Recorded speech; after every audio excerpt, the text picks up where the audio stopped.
हमें इनके साथ युद्ध करने की जरूरत नहीं है, ये अपने आप खुद ही ये मर जाएंगे। वही काम हुआ। आज इस्लामाबाद फेल हो चुका है और इसके अंदर कोई ये नहीं है कि भारत ने कोई इन्वेड कर दिया, कुछ भी नहीं है। क्या उस वक्त तुम्हें एहसास नहीं था कि यही पाकिस्तानी फौज तुम्हें उल्टा लटकाएगी और आज की तारीख में वो फौज तुम्हें उल्टा लटका रही है? तो मसला है आजाद कश्मीर का। आजाद कश्मीर के जो रिहायशी हैं, जो रहने वाले हैं, वो हमारे लोग हैं। अगर उनके कोई मसाइल है तो वो हम सेटल कर लेंगे।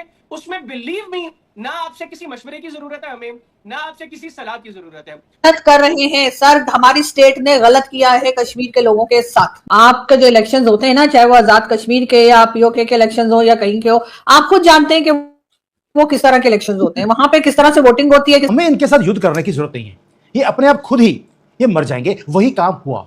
आज इस्लामाबाद फेल हो चुका है और इसके अंदर कोई ये नहीं है कि भारत ने कोई इन्वेड कर दिया, कुछ भी नहीं है। एक मैसिव रिबेलियन है। अंदर से ही लोग वो क्या चाहते हैं कि वो इस कंट्री से छोड़ दें और उन्होंने एक अपना जो ये बॉर्डर है वहां पे जाना शुरू कर दिया। उन्होंने बोल दिया कि हम भारत के साथ मिलने के लिए तैयार हैं। दोस्तों, independence, Pakistan occupied Indian territory उन्होंने डिक्लेयर कर दिया। अब वो भारत के साथ डायरेक्टली डील करेंगे। पाकिस्तान की आर्मी को वो वहां पर आने भी नहीं देना चाहते। अब ये टेरिफाइंग काउंटडाउन है जो शुरू हो चुका है पाकिस्तानी एस्टेब्लिशमेंट के अंदर।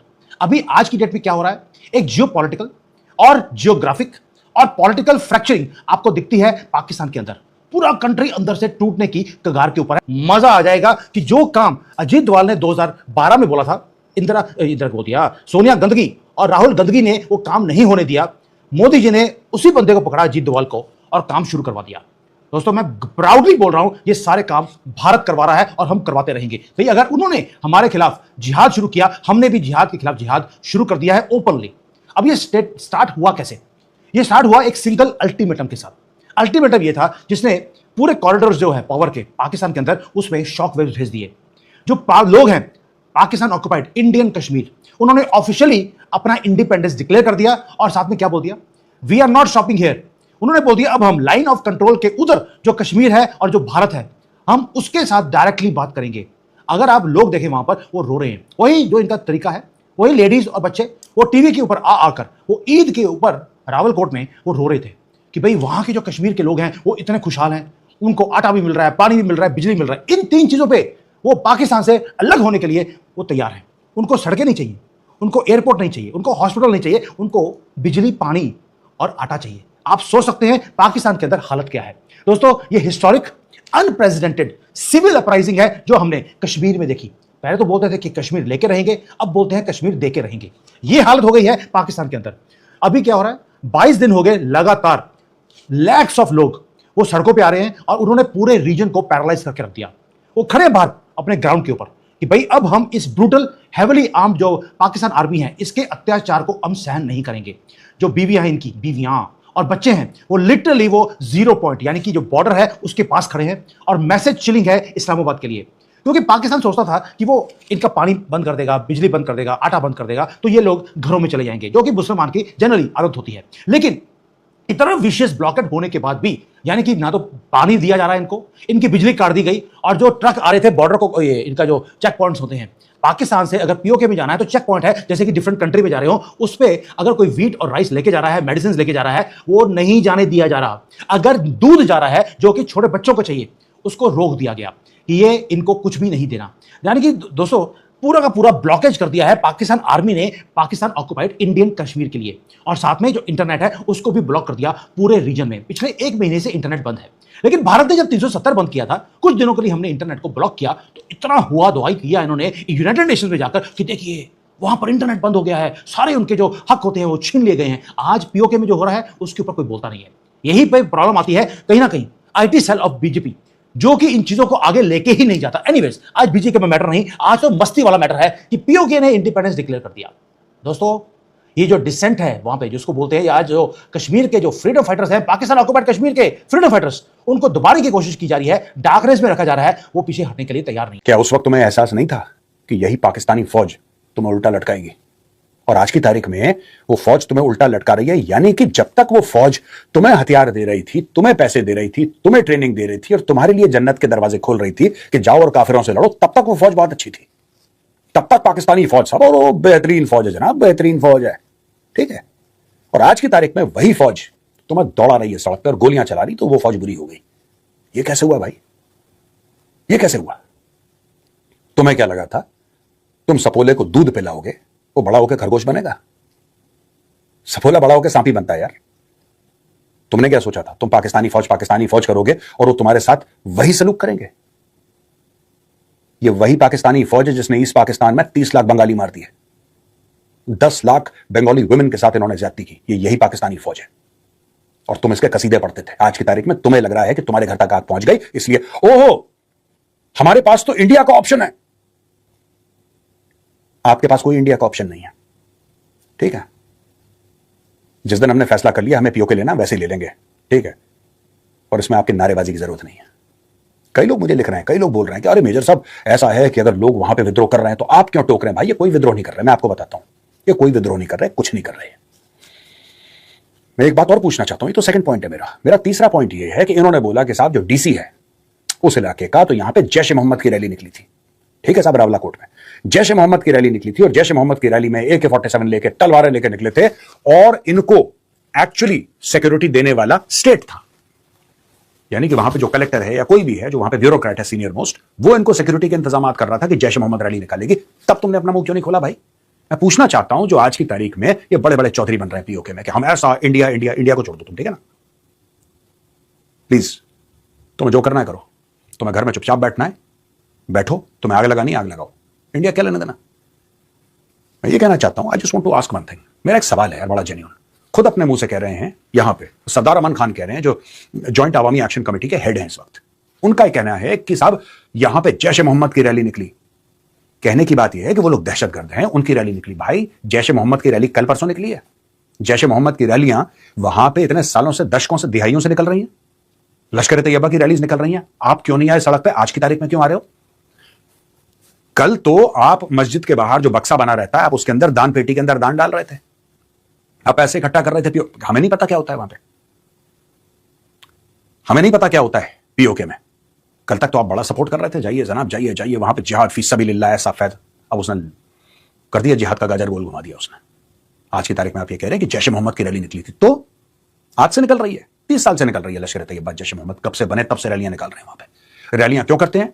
It's a show off force, recruitment, money, ये सारा का सारा खेल है। ये कोई नई बात तो नहीं है ना? तो जब वहां पे हमास की leadership I, Pakistan occupied Kashmir में पीओके में हमास की लीडरशिप आई, वहां पे जैश और लश्कर वालों से वो मिली और उसके बाद पहलगाम हुआ, ठीक है? उसके बाद पहलगाम का अटैक हुआ जहां पे हिंदुओं से उनका मजहब पूछा गया और मजहब पूछ के उनके सरों पे गोली मारी गई।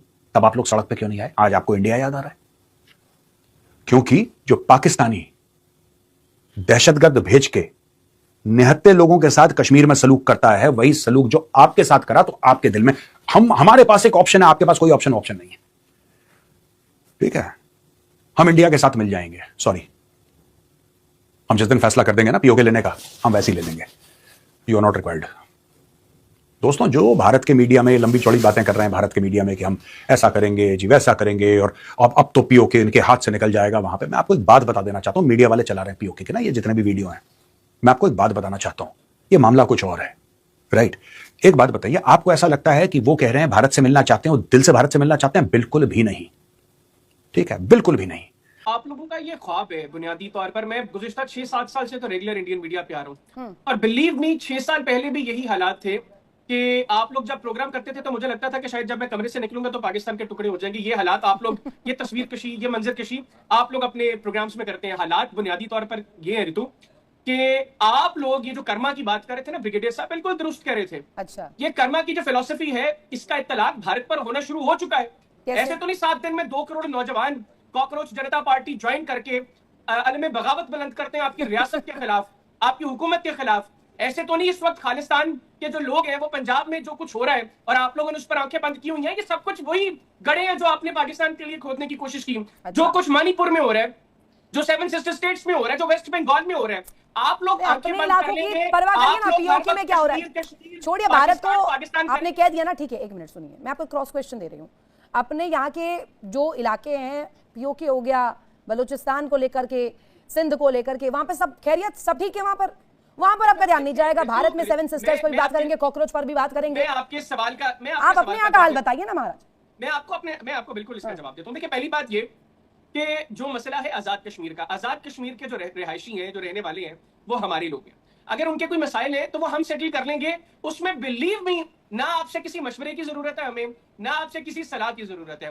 दूसरी और चीज, वो लोगों का क्या, बलूचिस्तान जो उन लोगों मामला का है, क्या, रितु उन आपने लोगों का सवाल क्या किया जो है, कह रहे हैं कि रितु कश्मीरी, आपने सवाल अब किया वहां के है, कश्मीर के राहुल लोग गांधी, जो आप भड़ पे बैठे हैं, वहां के लोग अब आपकी हुकूमत को एक्सेप्ट नहीं कर रहे, उनका क्या? हमारे सिर्फ वो चंद घटिया अनासर जो भारतीय पेरोल पर है, जो साथ ना बोले वो उनके घटिया। अलावा राजन इज्तिमाई सर, तौर पर कश्मीर की एक ही आवाज है। आपने सवाल किया बलूचिस्तान और सिंध का भी, मुझे उसका भी जवाब देने दें, बल्कि मैं केपीके को भी इसमें ऐड कर देता हूँ। प्लीज जहां तक बात केपीके की और बलूचिस्तान की है, हम डे 1 से बात कर रहे हैं कि ये जो कर्मा वाली चीज है ना, ये होनी है अब भारत के अंदर। जिस तरह आप अपनी प्रॉक्सीज का इस्तेमाल कर रहे हैं बलूचिस्तान के अंदर बीएलए के थ्रू, खैबर पख्तूनख्वा के अंदर टीटीपी के थ्रू, या अभी जो कराची में जमात अल अहरार ने किया है, आपका क्या ख्याल है? हम लोग इस पर खामोश रहेंगे? आप लोग देखें आने वाले दिनों में आप लोगों के साथ करते हैं क्या है हम। और ये जो गिरफ्तार हुआ है, जो इसके अंदर इस हमले में गिरफ्तार हुआ है, ये फादरलैंड और मदरलैंड का जो नाजायज बेबी है ना, ये उस बेबी लैंड का बच्चा गिरफ्तार हुआ है। ये फादरलैंड और मदरलैंड का जो नाजायज बेबी लैंड है, राजन उसका सर, बंदा आपको समझाइए गिरफ्तार अपनी हुआ है। भाषा में, हशरपुर का भी राजन वही सर, होगा राजन जो आपका हुआ है गुज़िश्ता साल, उससे ज्यादा भयानक हशर अब उनका करेंगे जो आपकी गोद में बैठकर अपनी सरजमीन को पाकिस्तान के खिलाफ इस्तेमाल करने के लिए पेश कर रहे हैं। हम अपने लोगों का खून जो है उसको रायगा नहीं जाने देंगे, और ऐसे नहीं छोड़ देंगे कि 13 माह बाद हमें याद आ जाए कि हमारी ये तो निकाल फेंकिए ना उन आतंकियों को, देश के बाद निकाल आपका फेंकिए आतंकियों को, आतंकियों को निकाल फेंकिए बाहर। नाम मैं गिनवा सकती हूँ, इतने संगठन है, भरे पड़े आतंकी आपके देश में, बिन लादेन वहीं पर मिलता है, सारे आतंकी वहीं पर डेरा डाली बैठे, निकाल क्यों नहीं देते बाहर? सबसे बड़ा ऋतु, दुनिया का सबसे बड़ा इस वक्त का जो दहशतगर्द है ना, वो इस वक्त भारत में दिल्ली में वजारत उस्मा के दफ्तर में बैठा हुआ है। आप क्या बात करते हैं? जिसके ऊपर अमेरिका में दाखिले पर पाबंदी थी जब तक वो वज़ीर आज़म नहीं बना। गलत कर रहे हैं सर, हमारी स्टेट ने गलत किया है कश्मीर के लोगों के साथ। आपके जो इलेक्शंस होते हैं ना, चाहे वो आजाद कश्मीर के या पीओके के इलेक्शंस हो या कहीं के हो, आप खुद जानते हैं कि वो किस तरह के इलेक्शंस होते हैं, वहां पे किस तरह से वोटिंग होती है, किस तरह से लोगों को लाया जाता है। सबसे बड़ी डिमांड जो वो कर रहे हैं, वो तो वो 12 सीट्स के ऊपर कहानी जो है वो रुकी हुई है, और वो कह रहे हैं कि हम उन 12 सीट्स को नहीं मानते, वो बाहर से लोग नहीं लेंगे। तो सर उनके ऊपर आप अपने जबरदस्ती आप कह रहे हैं कि नहीं जी आपको यही करना होगा, नहीं तो आप टेररिस्ट हैं, नहीं तो आप दहशतगर्दी कर रहे हैं। आपको मजे की बात बताऊं, जो बातें आप पाकिस्तान में बैठ के कर रही हैं, ट्रंप अमेरिका में करता है कि मेरा इलेक्शन चोरी करते हैं, यकीन करके माने ट्रंप के मसलों में और आपके मसलों में कोई फर्क नहीं है। मैं देखिए, मैं आपको 50,000 स्टेटमेंटें अमेरिकी सदर की गिनवाता हूं जिसमें वो कह रहे हैं ये इलेक्शन चोरी कर गए हैं सारे मेरे, इन्होंने मेरे साथ ज्यादती की है, इन्होंने ये की है। सवाल ये है, कश्मीर में भी यही बातें हो रही हैं, वेस्ट बंगाल में ममता बनर्जी भी यही बात कर रही है, और वाशिंगटन डीसी में पाइन ट्रंप भी यही बातें कर रहे हैं। मिन्नू दसो मैं किथे जावा, किदे कोलो पूछा किदा इलेक्शन ठीक है। अगर ममता बनर्जी, राहुल गांधी यही बातें करें और ट्रंप साहब भी यही बातें करें और कश्मीर के लोग भी यही बातें करें, मैडम मैं समझता हूं जो आप बात कर रही हैं ना कि ये कश्मीरी लोग या फलाना लोग, और आपने अफगानिस्तान का जिक्र किया, मुझे बड़ा अच्छा लगता है जब देखिए कितनी इंटरेस्टिंग बात है। आप लोग जो एनालिस्ट हैं माशाल्लाह बहुत खूबसूरत बात करते हैं। क्या पाकिस्तान में 10 लोग मारे गए, शहीद हो गए, हुकूमत कमजोर है, हुकूमत कुछ नहीं कर पा रही, इन दहशतगर्दों के खिलाफ ये देखो ये छूटे हुए हैं, ये जिसका दिल करता है हमला करते हैं। अच्छा, जब उनके ठिकाने पकड़ते हैं, ढूंढते हैं, वहां पे मारते हैं, हमला कर दिया अफगानिस्तान पे, वहां पे अटेंशन डिवर्ट कर रहे हैं यहाँ से। मतलब तुम लोग सर टाइमिंग्स इंपॉर्टेंट होती हैं, सर टाइमिंग्स बहुत इंपॉर्टेंट होती हैं। ये ऐसा क्यों है कि जब कश्मीर में एक तरह की आग लगी हुई है, वहां पे लोगों को मारा जा रहा है, लोग बाहर रोड के ऊपर हैं, वहां पे प्रोटेस्ट चल रहे हैं, उसी टाइम पे ना अफगानिस्तान में अटैक करना था, ना उससे पहले ना उसके बाद में। अब बाद में भी ये बैठ जाएंगे, उससे पहले भी इन्होंने इतने अरसे से इस तरह का कोई अटैक नहीं किया, लेकिन इस वक्त अचानक से इस अटैक की क्या जरूरत पेश आ गई? 2 दिन बाद भी 4 दिन बाद भी कर सकते थे, पहले ही कश्मीर का इशू बना हुआ है।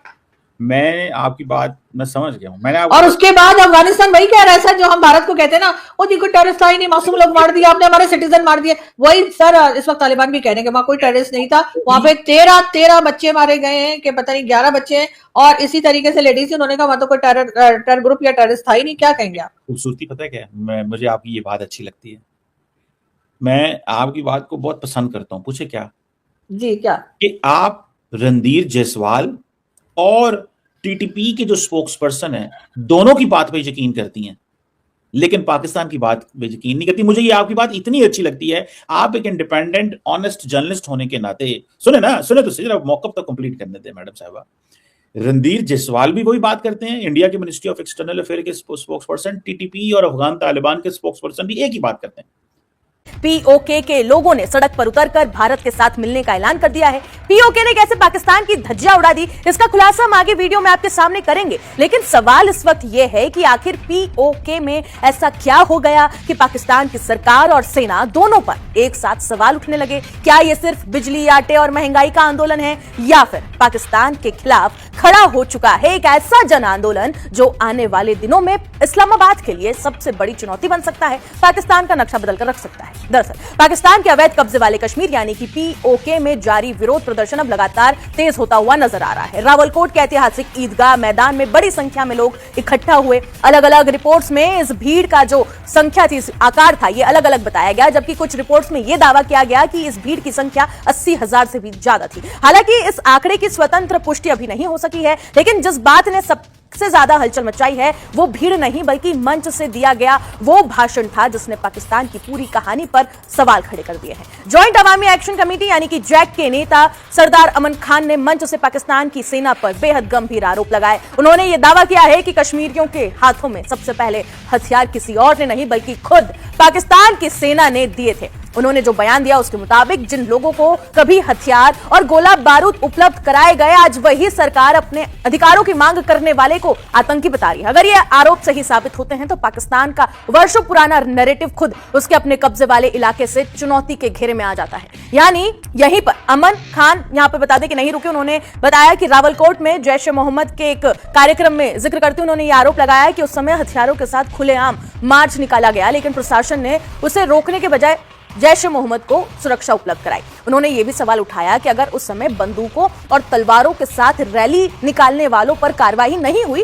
तो आज जब पीओके की जनता शांतिपूर्ण प्रदर्शन कर रही है, स्थायी लोगों को आतंकवादी यहां पर क्यों कहा जा रहा है, क्यों इनके खिलाफ एक्शन हो रहा है? पाकिस्तान सरकार ने इन आरोपों पर सार्वजनिक रूप से सहमति नहीं जताई है, लेकिन अब आंदोलन की जो दिशा है ये बदलती हुई साफ दिखाई दे रही है। शुरुआत जिन मांगों से हुई थी वो थी बिजली, आटा और बुनियादी सुविधाओं से जुड़ी थी, लेकिन अब जॉइंट अवामी एक्शन कमेटी यानी कि जैक का ये कहना है कि अगर उनकी जो मांगे हैं अगर उसे सरकार नहीं स्वीकार करती तो आंदोलन केवल आर्थिक मुद्दों तक सीमित नहीं रहेगा। संगठन का यह दावा है कि इसके बाद विरोध का जो स्वर है वो और ज्यादा अधिक राजनीतिक हो सकता है और पाकिस्तान के नियंत्रण के खिलाफ अभियान का रूप भी ले सकता है। इसी दौरान कुछ प्रदर्शनों में ऐसे बयान भी सामने आए जिनमें भारत के साथ बेहतर रिश्तों की बात कही गई और पाकिस्तान के नियंत्रण को चुनौती दी गई। हालांकि बता दें कि इन बयानों को पूरे पीओके की राय नहीं माना जा सकता है। इन दावों की स्वतंत्र पुष्टि फिलहाल नहीं की गई है, लेकिन इतना जरूर है कि इन नारों और बयानों ने इस्लामाबाद की चिंता को जरूर बढ़ा दिया है और यही वजह है कि अब इस आंदोलन की चर्चा केवल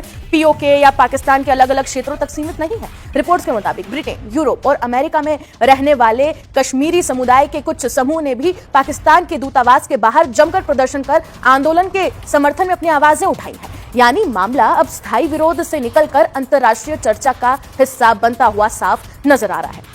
इसी बीच सबसे बड़ा सवाल अब यही है कि क्या पाकिस्तान इस आंदोलन को सिर्फ कानून व्यवस्था का मामला बताकर दबा पाएगा, क्या अपनी तानाशाही दिखाएगा, या फिर पीओके में उठ रही ये आवाजें आने वाले समय में इस्लामाबाद के लिए बड़े राजनीतिक संकट का कारण बनेंगी।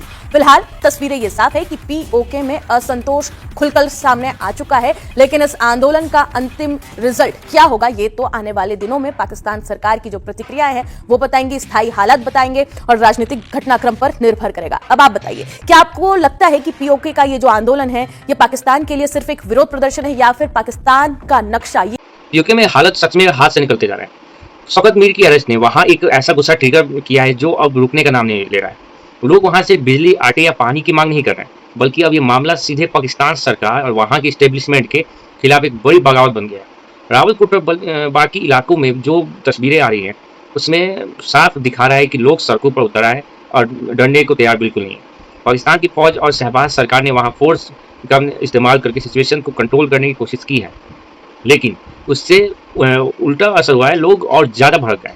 आज़ादी के जो नारे वहाँ लग रहे हैं वो इस्लामाबाद के लिए अलार्म बेल है, क्योंकि उन्होंने कभी सोचा नहीं था कि ये प्रोटेस्ट इतना बड़ा हो जाएगा। एक तरफ भारत की सिचुएशन देखो जहाँ स्टेबिलिटी है और बड़ी बड़ी डील्स हो रही हैं, और दूसरी तरफ पाकिस्तान है जो अपने ही इलाकों में लोगों का सपोर्ट हो रहा है। वहाँ के लोग का कहना है कि हमें हमेशा से नेगलेक्ट किया गया है और अब वो अपने हक की बात कर रहे हैं, तो उन्हें गोली और जेल मिल रही है। ह्यूमन राइट्स के जो आरोप वहाँ की सेना पर लग रहे हैं उसने तो सिचुएशन को और कॉम्प्लेक्स बना दिया है। सीधी बात यह है कि मुनीर और शहबाज के लिए अब ये सिचुएशन अब बड़ी हेडेक बन चुकी है। वो इतना ज़्यादा फोर्स यूज कर रहे हैं, लोग उतने ही ज़्यादा रेबल हो रहे हैं। अब ये सिर्फ एक प्रोटेस्ट नहीं है, ये वहाँ के लोगों की असिस्टिव उनकी आवाज़ की लड़ाई बन चुकी है, जिससे दबाव पाकिस्तान के लिए बहुत मुश्किल होता जा रहा है। क्या लगता है कि इस प्रोटेस्ट का कोई डिप्लोमेटिक सोल्यूशन निकल पाएगा या सिचुएशन और खराब हो जाएगी?